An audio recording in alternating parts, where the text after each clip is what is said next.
Hi! இன்னைக்கு நம்ம பார்க்க போறது வெள்ளை பூசணிக்காய் தான் பார்க்க போறோம். இந்த பூசணிக்காய் வந்து பார்த்தீங்கன்னா, எங்க வீட்லயே வந்து வளர்ந்துருந்துச்சு. ஸோ, அந்த செடி வந்து நான் நெக்ஸ்ட் வீடியோல காட்டுறேன். ஃபர்ஸ்ட் வந்து இந்த மாரி நல்லா வந்து சீவி எடுத்துக்கோங்க. இதுலயே வந்து இவ்ளோ தண்ணி வருது. ஆ இந்த தண்ணியுமே வேஸ்ட் பண்ணக்கூடாது. அத அப்படியே எடுத்து வச்சுக்கோங்க. நீங்க வந்து மிக்ஸியில அரைச்சிங்க அப்படின்னா, உங்களுக்கு தண்ணி இந்த அளவுக்கு வராது.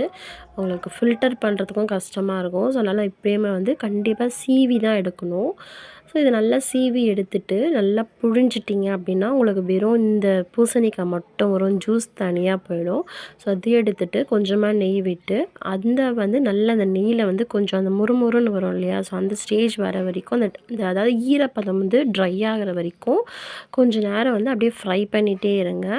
இது கொஞ்சம் ஃப்ரை ஆனதுக்கப்புறமா நம்ம எடுத்து வச்சிருக்க அந்த பூசணிக்காய் தண்ணியுமே ஆட் பண்ணிக்கலாம். இப்போ அந்த தண்ணியிலேயே வந்து அந்த பூசணிக்காய் வேக விடுங்க. நல்லா வந்து ஹை ஃப்ளேம்லேயே வச்சு வேக விடலாம் தாராளமா. ஏன்னா, அப்போ கொஞ்சம் குயிக்காக வந்து வேக ஆரம்பிச்சிடும். இதில் வந்து பூசணிக்காய் ஸ்மெல் வரும். என்னதான் நம்ம செஞ்சாலுமே பூசணிக்காய் ஸ்மெல் வரும். சில பேருக்கு வந்து பூசணிக்காய் ஸ்மெல் வந்து பச்சை ஸ்மெல் மாரி வரும். ஸோ, அது பிடிக்காதவங்க வந்து நம்ப ரோஸ் மில்க்கு லிக்விட் என்கிட்ட இருக்குது. ஸோ, நான் அதை ஆட் பண்ணிக்கலாம். இதில் வந்து நம்ம பாதாம் லிக்விட் அது மாரி எது வேணாலும் ஆட் பண்ணிக்கலாம். அப்படி இல்லைன்னா வெறும் கலர் பவுடர் போடலாம். இல்லை அதுவே வேணுனா ப்ளெயினாகவே கூட விட்டுடலாம். ஸோ, அந்த மாதிரி நம்மளோட ஆப்ஷன் தான் இது எல்லாமே.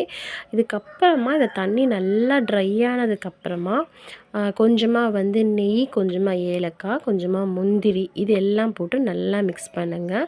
இதையும் நல்லா மிக்ஸ் பண்ணதுக்கப்புறமா சர்க்கரை ஆட் பண்ணிக்கலாம். சர்க்கரை வந்து நமக்கு தேவையான அளவுக்கு சுகர் ஆட் பண்ணி, அந்த சுகர் நல்லா மெல்ட் ஆகணும். மெல்ட் ஆகி இந்த மாதிரி நல்ல ஸ்டேஜ் வரும்போது திருப்பி கொஞ்சமாக நெய் விடுங்க.